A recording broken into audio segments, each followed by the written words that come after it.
Kami mengucap syukur kalau kami ada di tahun 2023 ini. Kami diberi kemurahan anugerah yang luar biasa. Apapun Tuhan yang ada di depan kami, tantangan itu tidak akan merubah keputusan Tuhan untuk selalu memberi yang terbaik buat setiap kami. Kami mau belajar untuk setia. Kami mau belajar Tuhan untuk dengar-dengaran apa kata Tuhan.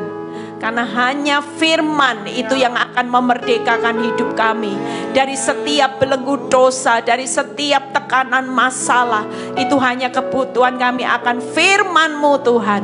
Terima kasih Bapa. Kalau sebentar hamba-Mu mau menyampaikan kebenaran firman-Mu, urapi bibir lidah hamba-Mu. Biar semua kemuliaan ini kembali kepadamu. Di dalam nama Tuhan Yesus yang percaya berkata, amin. Silakan duduk. Shalom semuanya. Halo.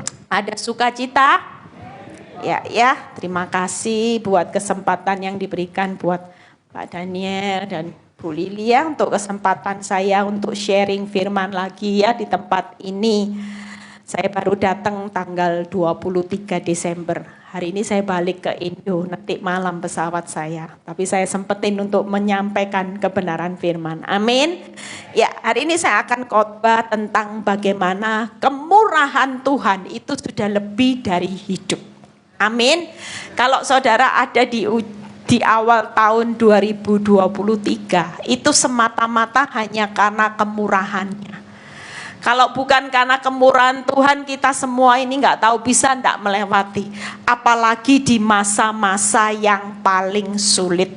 Kita hidup di akhir zaman ini nggak gampang. Anak saya bilang gini, Mam, hidup kita ini di akhir zaman nggak seperti dulu-dulu ya. Mami waktu masa muda nggak pernah ngalami masa-masa seperti pandemi COVID ya.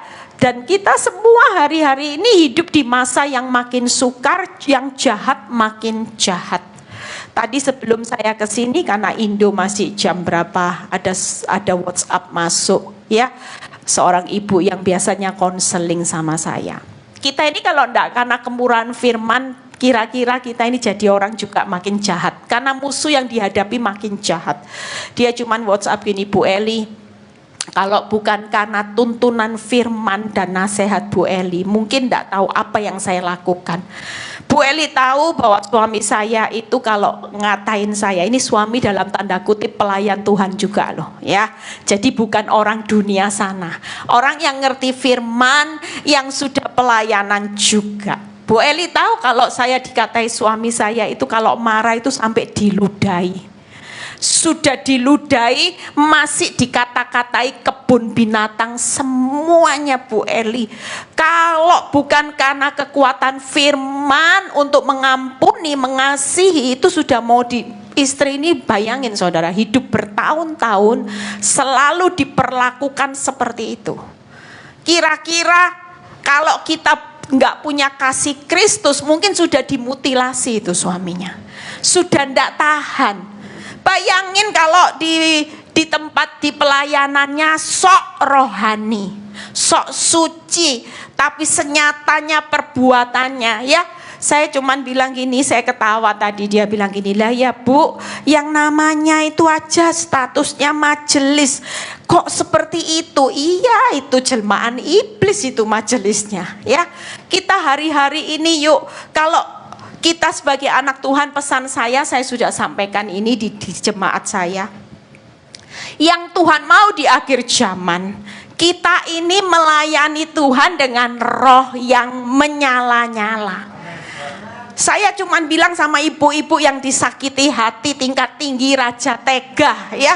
Banyak orang raja tega hari ini tidak punya hati nurani. Saya cuman bilang gini, Bu, kamu ndak usah bingung. Hari ini layani Tuhan itu bukan pinternya engkau khotbah, bukan karena pinternya engkau jadi worship leader, tapi waktu engkau melayani perbuatanmu dengan roh yang menyala-nyala, itu itulah satu persembahan yang menyenangkan hati Tuhan.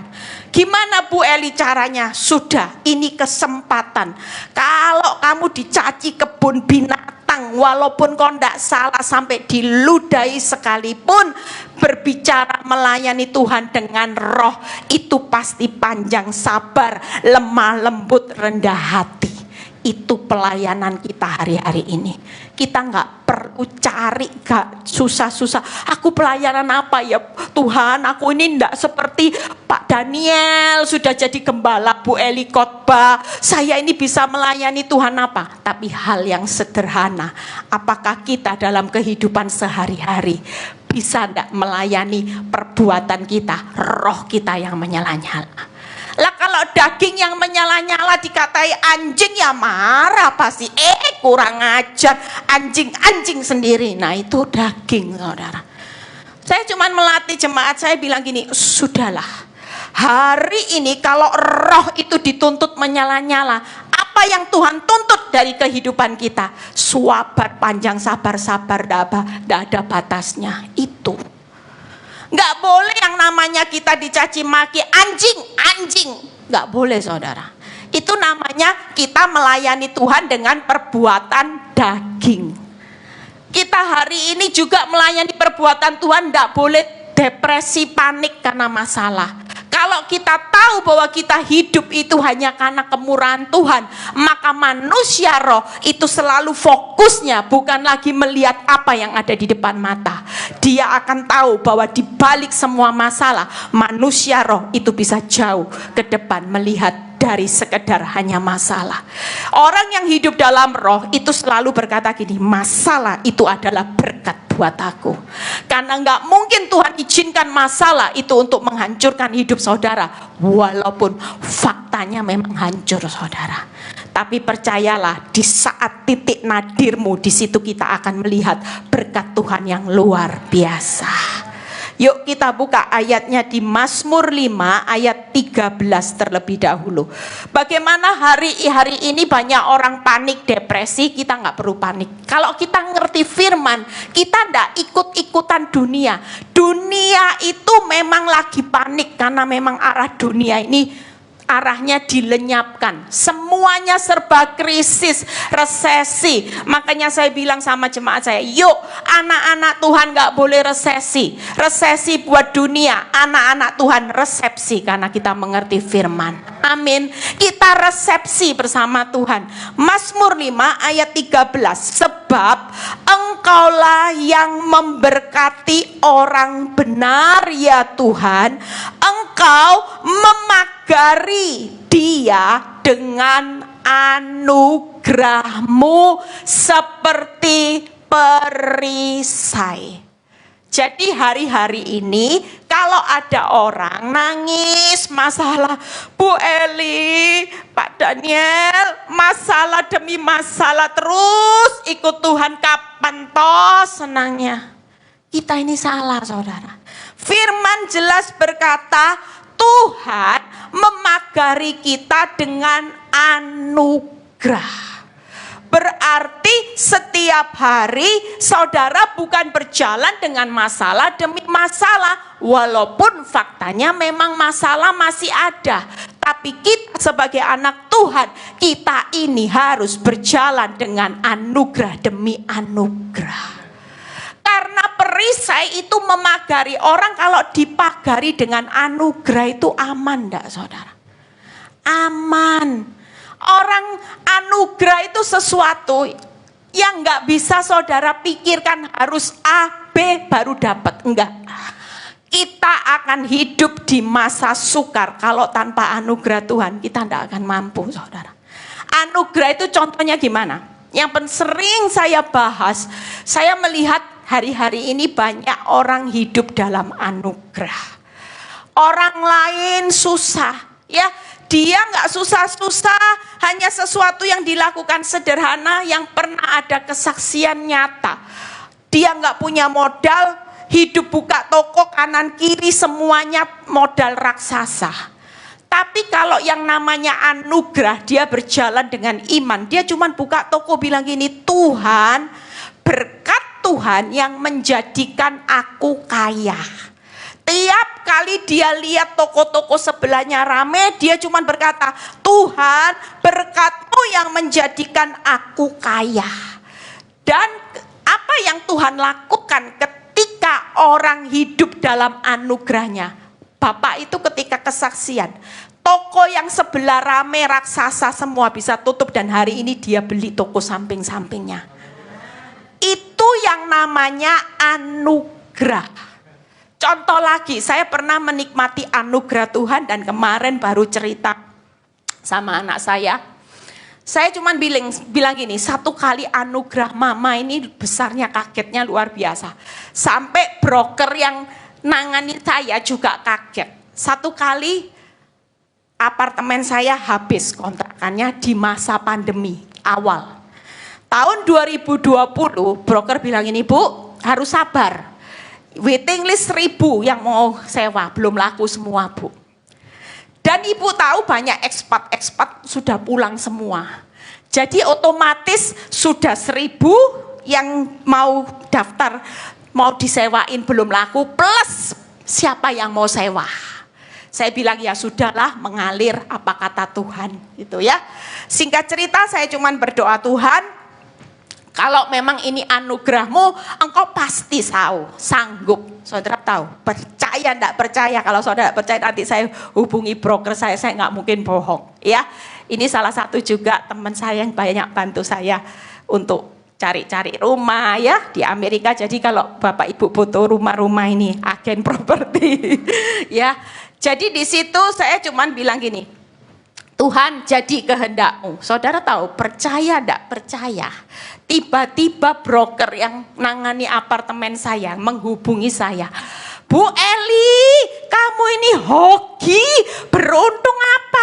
Bu Eli tahu, waktu saya ke apartemenmu, satpam itu tarik tangan saya, panggil, kamu ini untung, ini loh yang daftar dari dulu mau sewa ndak laku lah, ini baru keluar. Saudara tahu siapa yang sewa? Konsulat Jepang, orang konsulat Jepang, dan disewa 3 tahun, saudara. Tepuk tangan buat kemuliaan Tuhan. Nah, makanya jadi anak Tuhan jangan punya mental itu orang-orang yang sepertinya ya sudah putus asa, Tuhan. Lah ini datanya 1.000. Belum lagi siapa yang mau sewa 0, yang mau sewa 1.000, yang mau nyewakan 1.000, yang penyewanya 0, ndak ada Bu Eli. Tapi kalau kita dipagari dengan anugerah, apa yang sulit buat Tuhan kalau pagar anugerahnya dibuka dikit gini, tangkap saudara. Berkat penyewa Tuhan pasti kirim. Amin. Itu yang kita hidupi. Jujur di masa sukar, kalau kita tidak hidup dalam anugerahnya, kita semua tidak mampu. 2 hari yang lalu saya terima kabar ada orang yang sehat saudara. Rajin check up, rajin makan sehat. Tapi apa yang terjadi, tiba-tiba vonis kanker. Dan kankernya stadiumnya bukan kecil, stadiumnya sudah menjelang akhir, saudara. Nah, hidup ini nggak ada yang bisa diprediksi. Yang tadinya ketawa-ketawa, tiba-tiba ada badai, ada bencana. Tapi kita sebagai anak Tuhan, yang saya tangkap, Tuhan cuman kasih pesan. Kalaupun ada badai sekonyong-konyong, Tuhan tetap sanggup memberikan anugerahnya, memulihkan sekonyong-konyong, sekejap, seketika. Sehingga kita tidak perlu takut. Dunia boleh takut, tapi kita nggak akan takut. Yuk kita buka ayatnya berikutnya. Ya. Jadi kita hari ini mau bangkit, saudara. Jangan sampai tahun 2023 lihat kabar di koran, di WhatsApp, di mana-mana. Aduh Tuhan, gimana hidup ini ya? Jujur saya lihat di Amerika, enggak tahu karena ini habis liburan, tapi sebelum liburan pun saya bisa merasakan di toko-toko di Los Angeles ya khususnya. Itu sepi loh saudara. Dep store itu pegawainya pada duduk-duduk semua. Toko-toko branded yang biasanya orang ngantri itu sepi sekali. Sepi sampai anak saya bilang gini, kok aneh ya? Nggak biasanya. Dan kita bisa merasakan krisis besar-besaran ini akan terjadi, saudara. Gelombang krisis itu sudah akan terjadi menimpa seluruh dunia. Makanya kalau kita hidup bersama Tuhan enak. Kalau berbicara kemurahan, orang lain jungkir balik, kita tidur aja berkat Tuhan tercurah, saudara. Amin. Itu yang membuat kita sebagai anak Tuhan, yuk sudah kita hari ini mau melayani Tuhan dengan apa? Berikan hidupmu sudah. Hari ini rohmu berikan supaya ketika kita menyala-nyala melayani Tuhan, maka Tuhan itu pasti akan menyala-nyala juga memberikan yang terbaik buat saudara dan saya. Mazmur 30 ayat 6 sampai 8b. Mazmur 30 ayat 6 sampai 8b. Sebab ya sesaat saja ia murka, tetapi seumur hidup Tuhan itu murah hati. Jadi walaupun dia izinkan masalah menimpa saudara, percayalah jauh lebih besar kemurahan hatinya daripada dia tega-tegain saudara, jalani proses itu cuma sesaat. Itu pun kalau Tuhan izinkan seperti saya dulu protes, Tuhan, tidak adil. Orang jahat yang tidak lebih baik dari saya, prosesnya 2 tahun selesai. Lah saya ini loh Tuhan, 13 tahun ini Tuhan. Tapi percayalah, Tuhan cuma ingatkan hidup saya. Kemurahanku itu lebih dari hidupmu. Walaupun hari ini apa yang kau harapkan, cinta suamimu belum seutuhnya. Tapi cintaku lebih besar dari segalanya. Amin. Yang Tuhan taruh di hati saya di tahun lalu, menjelang ulang tahun saya, Tuhan kasih kata-kata hikmat yang luar biasa. Mungkin saudara sudah dengar khotbah saya di beberapa YouTube, sudah saya bahas. Tuhan kasih kata-kata seperti ini, Eli, orang lain bilang suamimu suami yang tidak baik, suami yang limited edition yang membuat hidupmu susah. Tapi di mataku suamimu adalah suami yang baik. Hah? Kok bisa Tuhan? Karena dulu waktu dia mencintai kamu mati, kamu jadi tidak cintaku. Dia hadir dalam hidupmu, kamu jauh dari aku. Oh iya, dulu saya ini pelayan pengerja di sekolah SMP saya ini jadi pengurus persekutuan doa. Dan sempat ketika saya kenal suami saya pacaran sampai menikah, karena dia cinta mati sama saya mulai menjauh dari Tuhan. Lah suami yang baik buat engkau hidupmu dekat sama Tuhan. Lah itu berarti waktu dia cinta mati sama kamu, dia suami yang tidak baik. Buat kamu berhenti mencintai aku, melayani aku. Tapi sekarang karena perbuatannya selingkuh, dia jadi suami yang baik, bawa kamu deket. Oh iya. Dunia bilang ini brengsek, tapi aku bilang ini suami yang luar biasa. Hanya gara-gara perbuatannya, Eli Kurniawati ketemu Tuhan, melayani Tuhan. Dampaknya banyak ibu-ibu yang mau bunuh diri, mau cerai, tidak jadi. Oh iya, makanya Tuhan saya lihat kok besar ya anugerahnya Tuhan itu buat suami saya. Orang lain jengkel, tapi Tuhan saya lihat Tuhan sayang. Itu sebabnya hari ini percayalah suatu kali nanti alat ini juga akan menjadi kesaksian hidup karena dia disayang Tuhan. Amin. Yang berikutnya yuk kita lihat. Dalam kesenanganku aku berkata, aku tidak akan goyah untuk selama-lamanya. Kalau kita hidup dalam kemurahan Tuhan, percayalah, goyah itu cuma sesaat. Tapi selama-lamanya dia sudah sediakan kehidupan yang luar biasa. Yang berikutnya, engkau telah menempatkan aku di atas gunung yang kokoh. Jadi 3 hal. Yang pertama, kalau kemurahanmu lebih dari hidup, maka Tuhan mengubah tangisanmu akan menjadi sorak-sorai. Makanya enggak usah sedih. Hari ini Tuhan izinkan sesuatu yang hilang, rugi, enggak apa-apa. Keuanganmu dulu diberkati, buat engkau jauh dari Tuhan, itu berarti bukan berkatnya Tuhan. Tapi kalau sekarang karena goncangan ekonomi, keuanganmu makin stoknya, aduh Tuhan, tabunganku habis Tuhan, makin lama menipis, percayalah.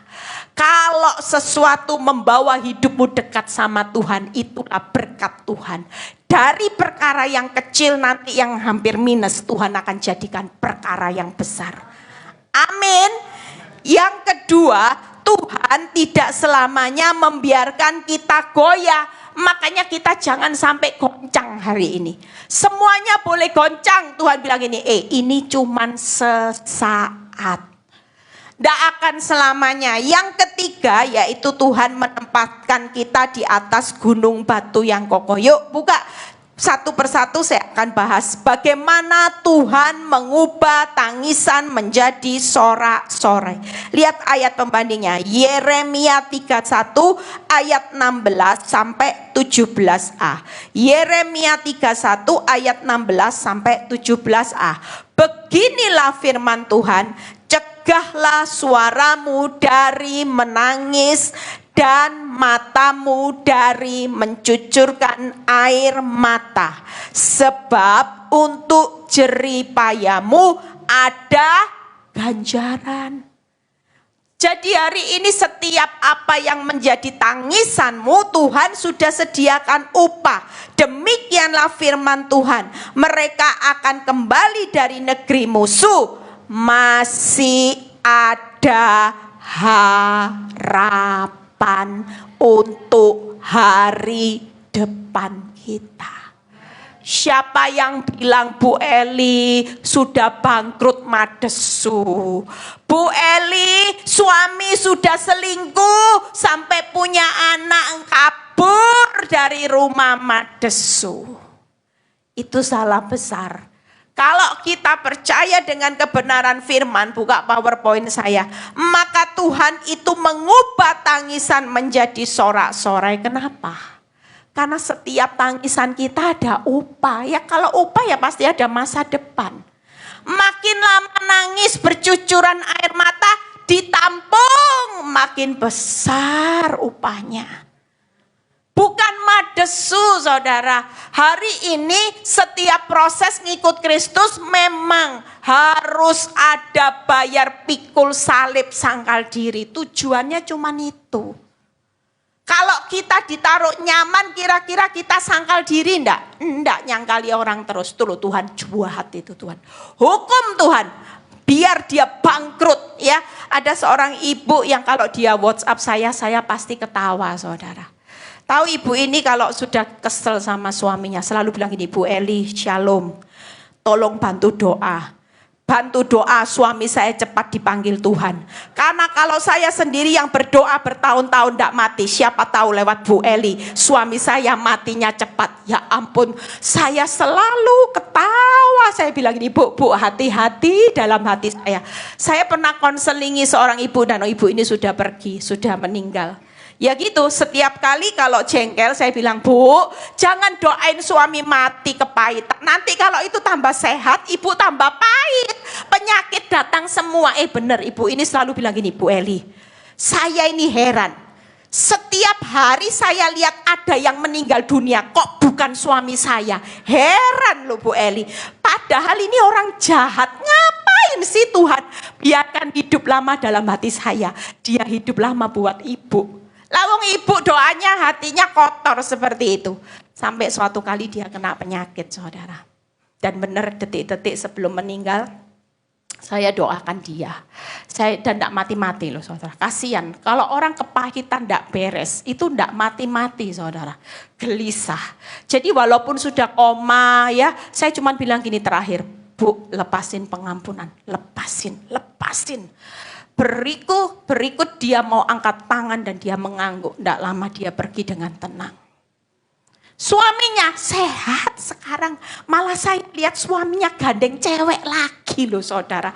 Aduh, saya bilang gini. Makanya kalau ibu-ibu bilang ini, Bu Eli, malangnya nasibku saya mau bunuh diri. Bu, jangan Bu, bakso masih enak Bu. Jangan mati karena kecintanya suami. Ibu mati tidak bawa cinta suami loh. Apakah kalau suamimu cinta, mati bawa cinta suami? Enggak Bu, sudah Ibu. Jangan karena enggak dicintai suami mau bunuh diri. Masih ada cintanya Tuhan yang besar, lebih dari segalanya. Lah wong suamimu ndak mati buat kamu, kok buat apa kamu mau mati buat suami? Lebih baik ibu gini, Bu, aku mau mati buat Kristus. Nah itu bagus. Ini mati buat suami. Lah suami sudah selingkuh nyakiti hati, kok kamu mau mati buat suami? Bu, saya bilang rugi. Makanya kalau kita ngerti kasih karunia ini, Tuhan itu pasti. Yang pertama ada upah atas jerih payah kita. Yang kedua, Tuhan akan mengembalikan apa yang hilang. Yang ketiga, ada harapan untuk hari esok. Semua yang hilang, air mata, rasa sakitmu disakiti, itu digantikan. Makanya ndak sampai tangisan Bombay terus. Berjalan maju memang bercucuran air mata, bonyok, sakit semua Bu Eli, ndak apa-apa. Tapi nanti pulangnya bersorak-sorai selamanya. Daripada maunya nyaman sekarang, tapi nanti pulangnya bonyok terus-menerus. Enak mana saudara? Enak hari ini, enggak apa-apa, wong dunia ini cuma sesaat. Saudara kira-kira tahu enggak visa saudara habis? Enggak tahu. Lah kapan mau habis? Bisa sewaktu-waktu. Lah buat apa selama ada di dunia kesempatan untuk saudara ngumpulin upahmu besar di surga bukan lewat kekayaanmu. Waktu engkau disakiti ngampuni, itu upahnya jalan. Waktu engkau tidak dijawab doanya tapi engkau tetap setia jadi pengikut Kristus, ya sudahlah ikut Tuhan bukan karena kejar mujizatnya. Ikut Tuhan itu karena memang dia sudah terlalu baik dan saudara layak untuk membalas kebaikannya dengan setia. Itu upahnya besar. Amin. Yang berikutnya ya, jadi tidak selamanya nangis, tenang aja. Kalau hari ini di dunia sesaat tidak apa-apa saudara. Nanti kalau kita pulang ke surga, kita reuni akbar sama-sama. Di surga itu tidak ada air mata, tidak ada masalah. Nanti saudara akan bilang gini, kangen ya sama masalah. Lah kalau kita hari ini mau cepet-cepet tidak ada masalah, bebas dari masalah, ya saudara berarti minta apa? Hidupmu segera berakhir. Jujur, ayo.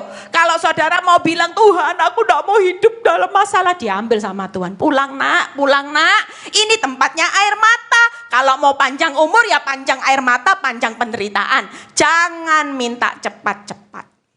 Kalau cepat pulang. Saudara mau mana? Tinggal di dunia banyak air mata atau pulang tanpa air mata? Takut semua mati kan? Nah, tidak ada yang mau.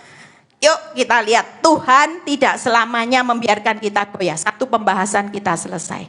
Yesaya 30 ayat 19 sampai 20.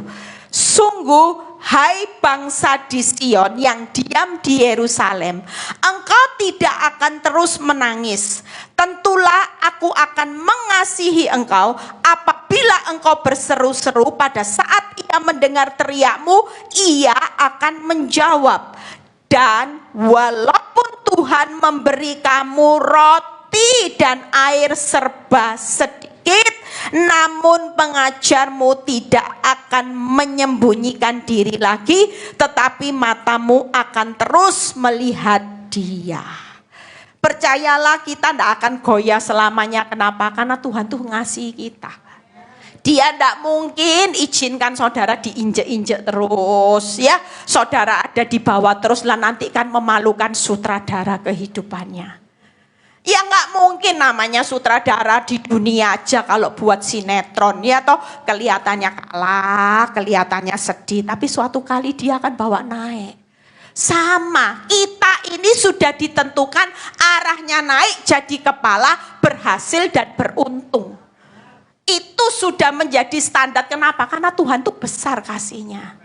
Dia tidak akan pernah dengan kasihnya membiarkan anak-anaknya jatuh ke bawah. Sekalipun hari ini kalau lihat ya, makanya ibu-ibu yang bilang gini, bu, pelakor itu dosa kok enak ya bu ya. Hidupnya kok disayang-sayang, menderita di atas penderitaan. Bu, tidak apa-apa. Kamu hari ini jalani, menari di atas rasa sakitmu. Jangan bangga menari di atas rasa sakit orang. Kalau berani menari di atas rasa sakit orang, apa yang ditabur itu pasti dituai. Apa yang dia gali dengan lubang, setiap hari dia tidak sadar. Saya bilang pelakor itu tidak sadar. Tiap hari dia gali lubang di atas penderitaan istri dan anak-anak. Maka dia sendiri suatu kali akan masuk di dalam lubang. Itu sudah jadi hukumnya. Gak mungkin orang jahat itu selamanya bisa di atasnya cuma sesaat. Tapi setelahnya dia akan dihancurkan. Amin. Yang kedua, yuk, karena Tuhan itu pasti mendengar dan menjawab. Jadi kita tidak selamanya goyah. Apakah doa-doa kita menguap? Setiap hari yang saudara doakan, Tuhan berkati aku, berkati anak cucuku, berkati keluargaku. Kira-kira yang Tuhan jawab masa kutuk? Masa Tuhan jawab mau menghancurkan? Ya pasti sesuai dengan doa-doa saudara. Makanya tidak mungkin selamanya goyah, karena Tuhan itu pasti mengasihi. Tuhan mendengar menjawab dan Tuhan tidak pernah sembunyi. Percayalah, kalau dia tidak pernah sembunyi, dia sedang memperhitungkan, menilai setiap kehidupan saudara, dan dia akan mengubah semuanya menjadi hasil yang indah. Yang terakhir, yuk pemain musik segera bisa naik ke depan. Tuhan menempatkan kita di atas gunung batu yang kokoh. Ya, Mazmur 27 ayat 5. Sebab Ia melindungi aku dalam pondoknya pada waktu bahaya. Jadi hari ini siapa yang ada dalam bahaya? Saudara ada dalam tekanan, percayalah. Kemurahan Tuhan itu selalu melindungi saudara dalam pondoknya. Makanya kita pasti kuat. Lah kita diam di dalam pondoknya Tuhan. Kalau kita keluar dari Tuhan, kita sedang keluar dari perlindungannya. Tapi selama kita dalam bahaya, ada tekanan masalah, kita cuma bilang gini, Tuhan, aku tidak mau jauh dari Tuhan. Karena aku tahu aku ini ada di dalam pondokmu. Lihat ya, Ia menyembunyikan aku dalam persembunyian di kemahnya. Kita ada di dalam pondoknya, kemahnya, disembunyikan dari musuh yang jahat, yang berusaha menghancurkan hidup saudara. Dan yang berikutnya, Ia mengangkat aku ke atas gunung batu. 3 hal ini saudara. Amin. Jadi kita tidak akan pernah roboh dalam bencana. Sekalipun bahaya bencana ada di depan saudara, kita tetap aman dalam pondok kemah persembunyian Tuhan. Itu sudah lebih dari cukup. Makanya kemurahan Tuhan itu lebih dari hidup. Saudara, kalau hari ini pesan Tuhan di awal tahun 2023, Tuhan berkata, aku memagari engkau dengan kasih anugerahku. Setiap hari nikmati. Jangan hanya nikmati hutang, nikmati pelakor, stres saudara, depresi nanti, penyakit datang semua. Tapi hari ini kita mau berjalan, nikmati. Tuhan, aku tahu aku disakiti, tapi anugerah-Mu membalut hatiku. Anugerah-Mu akan memberikan aku tuntunan sampai aku melihat rencana-Mu yang besar tergenapi. Yuk bangkit berdiri semua. Kita tahu bahwa pesan Tuhan awal tahun ini, saudara pulang keluar dari tempat ini, saudara tidak akan panik. Saudara dipagari itu dengan anugerah. Kalau anugerah sudah memagari hidup saudara, itu sudah lebih dari cukup. Gak usah cari pertolongan paranormal, gak usah tabrak sana tabrak sini cari hutang online, itu bukan anugerah. Yang namanya anugerah, Tuhan tidak akan pernah izinkan anaknya minta-minta. dia akan buktikan sendiri bahwa dia sebagai Bapak yang baik memelihara saudara dan saya di masa sukar. Yuk kita nyanyi lagu yang judul sesuai dengan judulnya, saya lupa, kemurahan-Mu lebih dari hidup. Yuk kita nyanyi. Kita mau rasakan tahun 2023 Tuhan akan mencurahkan anugerah. Apa yang tak pernah saudara pikir, saudara dengar, tahun ini dia akan berikan lewat anugerahnya. Engkau akan dibawa arahnya, yaitu untuk naik. Tidak selamanya engkau menangis, tidak selamanya engkau goyah, tapi Tuhan akan mengangkat saudara ke atas gunung batu. Itu artinya ada promosi, ada pelipat gandaan. Apa yang hilang Tuhan akan kembalikan. Terima kasih Tuhan.